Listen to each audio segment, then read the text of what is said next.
C'est un sujet dont on n'aime pas parler, mais qui est quand même bien important. On va en parler avec Frédéric Lachance, qui est vice-président principal chez MNP. Le fameux budget. Bonjour, Frédéric. Bonjour. Bienvenue. Combien de gens, c'est quoi le pourcentage de gens ici au Québec qui font un budget? 2. Non, c'est plus élevé que ça. On dirait qu'en général, c'est à peu près le tiers des gens qui font réellement un budget et qui le suivent. Oui, c'est en fait ça. C'est une fois de le faire, mais aussi de le suivre. Exact. Parce que c'est bien beau de l'écrire sur papier, mais si on s'en sert pas... Les gens, des fois, ont des bonnes idées, mais ne suivent pas. Ça, c'est mon genre. Ouais. Mais il sert à quoi le budget? Pourquoi on devrait s'en faire un? Bien, ça nous permet de suivre nos dépenses. Souvent, on a des dépenses obligatoires, des choses qu'on est obligé de rencontrer. Puis après ça, on sait exactement qu'est-ce qu'on peut dépenser pour les différentes choses à l'extérieur de ça. Nos envies, qu'est-ce qu'on a besoin ou qu'on a le goût plutôt d'acheter. J'imagine qu'il faut être honnête dans son budget, dans le sens où il ne faut pas que ce soit à peu près. Ouais. C'est pas à peu près ça pour l'épicerie, à peu près ça pour l'Internet. Il faut que ce soit des chiffres réels. Exact. La meilleure façon de le faire, c'est de faire le budget, de le comparer. Donc, on dit, bien, on devrait dépenser, je ne sais pas, 250 par semaine pour la nourriture. Bien, on le fait pendant une couple de semaines, on est capable de voir exactement combien ça nous coûte. Parce qu'on pense à la première commande, mais on y retourne une fois, on retourne une deuxième fois. Puis c'est à quelle étape de la vie? On parlait d'étapes différentes. C'est quoi les étapes principales? Bien, souvent, la première étape, c'est les enfants. C'est la première maison. Ça, c'est des étapes importantes de la vie. Après ça, bien, on a les enfants qui vont à l'école. Et évidemment, on a la retraite là, après ça. Ouais, okay. Mais même quand on est étudiant, on ne devrait pas se faire un budget. Parce que moi, j'ai regretté de ne pas m'en être fait un. De pas m'en être fait un.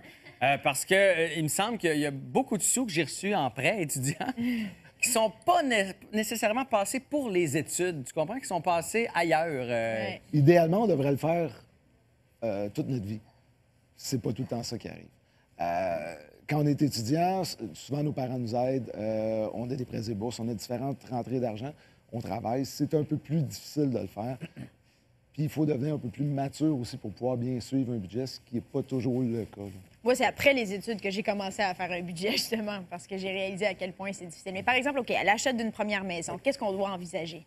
Bien, les gens envisagent souvent les paiements hypothécaires, les taxes. On oublie les assurances. On oublie les réparations, les améliorations qu'on doit faire. La taxe de bienvenue. La taxe de bienvenue. La fameuse taxe de bienvenue. Ils arrivent tout le temps un petit peu plus loin, fait que tu as le temps de l'oublier. Exact. Là, tout à coup, wow! Ah ouais. La taxe de bienvenue, les frais de notaire. On oublie tout ça, puis on a des augmentations aussi. L'électricité va coûter plus cher. Il y a un paquet de dépenses qui vont augmenter. Et si on n'a jamais acheté de maison, comment on peut savoir ce que ça va coûter? Il y a plein de sites qui donnent des informations là-dessus. On peut calculer aussi.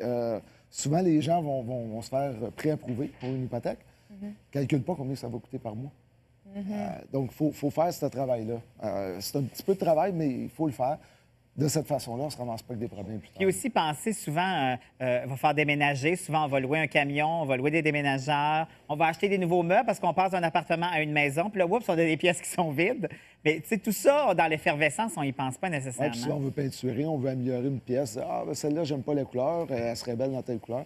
Ça finit par s'additionner. Là, on achète les rideaux qui vont avec cette couleur-là aussi. Ouais. C'est un peu le problème des banques quand même, parce que les banques nous autorisent souvent pour trop. On va voir la banque, puis là, ils nous disent tu peux t'acheter une maison de 250 000. Hey, là, tu es tout excité, je peux me rendre jusqu'à 250 000, alors que ton vrai budget, il est peut-être de 150 parce que tous ces petits frais-là dont on parle tantôt, eux, les calculent pas. On dirait qu'ils pensent qu'on ne chauffe pas notre maison, puis qu'on n'a pas de four dedans, puis qu'on n'a pas. Puis ça te fait rêver, important. Tu vas acheter ta grosse maison, puis Oui, puis les gens aussi, les banques ne connaissent pas nos dépenses personnelles. Ils ne savent pas qu'on peut avoir 2 autos de financés, qu'on peut avoir un enfant qui coûte plus cher. On aime aller au restaurant, qu'on. Exact. mais moi, je le dis à ma personne. Hey, j'aime ça, manger au restaurant. Non, mais il faut y penser. On ne peut pas savoir notre train de vie si tu vas chez la coiffeuse aux 2 semaines ou au mois, ou etc. C'est bon, c'est toujours bon de faire un budget. De cette façon-là, on calcule, on sait exactement où est-ce qu'on s'en va, on ne peut pas se tromper. Puis avec les enfants, comment on fonctionne? Parce que là, il arrive le problème de dire ton cœur en veut 2, on a-tu les moyens d'en avoir 2? Puis, tu sais, il y a toujours l'espèce d'adage, il va faire comme on va s'arranger. Ouais. Mais à un moment donné, la vie les enfants, rattrape. c'est pas une question d'argent, C'est c'est ça, une question de cœur. Ouais, mais la vie nous rattrape des fois là-dessus. La question de cœur est toujours là, mais évidemment, il y a des coûts associés à ça. C'est le côté un petit peu plus difficile à jaser avec notre partenaire, mais il faut le faire. Il faut dire, bon, bien, écoutez, ça va coûter tant pour les couches, ça va coûter tant peut-être pour le lait, ça va coûter tant pour les vêtements, ça va coûter tant. Bon, ça prend un plus grand appartement que quand on est juste 2. Donc, il y a un paquet de dépenses qui sont reliées à ça. La portion imprévue dans notre budget, ça devrait être quoi? Parce que souvent, mettons, je dis n'importe quoi, il nous reste 20 000 clairs après impôt. Allez, on va budgéter le 20 000, là, tac. mais on ne sait jamais ce qui peut se produire, une crevaison, un ticket, ça devrait être quoi le Rénovation. pourcentage? C'est rarement un pourcentage. Ça dépend des gens, mais je vous dirais qu'il y a plusieurs centaines de dollars en imprévus par mois. On inclut dans les imprévus, nous, à peu près n'importe quoi. On parle de coupe de cheveux, ça peut être ça, mais ça peut être justement un pneu qui a éclaté, il faut le réparer. Il y a différentes choses qui rentrent dans les imprévus. On essaye de mettre... Évidemment, la meilleure façon, c'est toujours de prendre notre budget, de le faire pendant 1 mois, 2 mois, 3 mois, puis de voir qu'est-ce qu'on peut mettre dans les imprévus, puis rajouter à ça peut-être 20 là. Ouais. Moi, ton cadeau de fête, je le mets toujours dans les imprévus. Premièrement, ça ne me tente pas. Puis deuxièmement, ben, j'y pense pas. Mais pourtant, il est là année après année. Oui, je donc sais, ça me rentre pas dans la tête, ta fête. Ça devrait être un C'est ça le acquis. problème. Les Chélie, il y a une études- question. Ouais, bien, les études pour les enfants. Est-ce que les gens qui ont un enfant devraient tout de suite commencer à mettre de l'argent de côté pour les études postsecondaires? Bien, il y a les REA qui sont disponibles. Le gouvernement subventionne. Le gouvernement donne 20 de ce que vous mettez de côté. C'est sûr que c'est plus facile d'en mettre un petit peu maintenant, un petit peu tout le temps, que d'arriver quand ils ont 20 ans et Ouais. dire « Ah, il faut que je paye les études là. » Oui, OK. On en met continuellement. Le gouvernement va vous en donner une partie. C'est avantageux pour... Puis, pour tout le monde. continuellement, c'est au mois, aux 2 semaines? Avec la On peut paye? le faire avec les payes. Les banques le font de différentes façons. On peut le faire avec les payes, on peut le faire au mois, on peut le faire un paiement par année.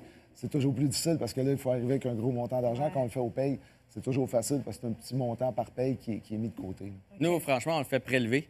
Ah oui, hein? Un C'est ça, temps par automatiquement. enfant, ça paraît pas au mois, Ouais. sincèrement. Puis à la fin de l'année, on est toujours surpris de faire « Ah, mon Dieu, ça, plus que le gouvernement a mis, plus le fait qu'on l'a placé dans, mettons, à 3-4 Puis là, tu te ramasses que Viviane a 12 ans. Tu fais « Hey, elle a un beau montant d'argent pour ses études. » Là, on parle des études des enfants. Pour notre retraite, nos CELI, nos REER, etc., ça aussi, ça devrait être quoi, à peu près, le pourcentage de ce qu'on met? Bien, le gouvernement nous permet 18 pour les REER. Le CELI est à 5 500. On parle de doubler présentement. Ça devrait se faire. Oui, mais il n'y a personne qui a 18 en tout cas, personne. pas- On est peu nombreux à avoir ça. 18 à mettre dans son Idéalement, c'est de faire le budget. On revient toujours à la base, mais on fait le budget, on regarde qu'est-ce qu'on est capable de mettre de côté. Certaines personnes ont des fonds de pension. Bon, eux autres sont chanceux. Les autres, il faut en mettre de côté. On n'a pas le choix. Dans plusieurs années, il va falloir avoir quelque chose là pour... En espérant qu'on va retrouver ces sous-là. Moi, des fois, je me demande. Je Quand tu mets mets ça dans un REER, toi, Ouais. tu penses qu'il va disparaître? Je sais pas, on dirait Peut-être que t'es c'est correct, t'as électronique. encore ton bas de laine en dessous de ton matelas. Oui, bien, C'est ça, exactement. Tu réalises raison. à quel point tu as peur de tout? Tu as peur de ta quinette, elle te regarde à la maison. Tu as peur que tes REER se fassent... pas confiance. Non, mais une fois par mois, Chélie, elle va voir si son REER est encore... Ah, OK, il est encore là. Mais c'est électronique, c'est pas des vrais.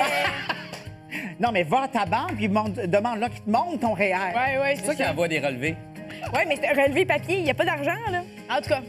C'est un bon point, Chélie. Tu pourrais toujours aller consulter chez MNP, bien sûr. oui. Il y a un site Internet, Frédéric. Bonne chance. dette.ca si vous voulez avoir plus de détails. Ou si vous avez peur que vos REER s'envolent en fumée. Parce que c'est juste du papier. Ça reste du papier, Électronique. hein? Dans le temps qu'on avait les livrets... Eh oui, cri. On le savait, on le Ça, savait. c'était fiable. Les relevés, je ne sais pas. Cachez ça dans les murs. Je pense que c'est l'idéal.